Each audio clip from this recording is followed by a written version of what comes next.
Ndugu wanahabari, mabibi na mabwana, Tanzania na DRC zina utajiri wa rasilimali za madini, na hivyo tumekubaliana kushirikiana katika maeneo hayo, kubadilishana uzoefu na ujuzi, jinsi ya uchimbaji, uongezaji thamani na hata masoko ya madini yetu tumekubaliana. Vile vile tumewaalika waungane nasi katika kituo chetu cha madini kilichoko hapa kwa ajili ya nchi za Afrika Mashariki na Kati. Waungane nasi tubadilishane ujuzi, lakini pia tafiti katika kituo kile. Na ningependa pia kuweka msisitizo kwenye kile alichokisema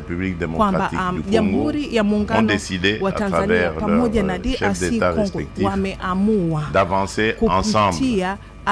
viongozi wao ambao ni marais kuweza kufanya kazi kwa pamoja na kuweza kuongeza nguvu katika ushirikiano wetu ambao uko katika hizi nchi mbili, na pia tumejadiliana maeneo mbalimbali ambayo tunaweza kushirikiana kwa karibu, lakini pia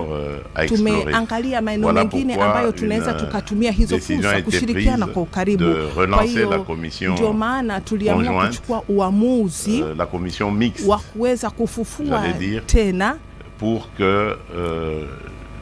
le travail puisse se faire de manière assez approfondie, assez méthodique, ili tuweze kuendelea kuongeza nguvu baina ya ushirika katika hizi nchi mbili na kuweza kuleta matokeo yenye faida zaidi.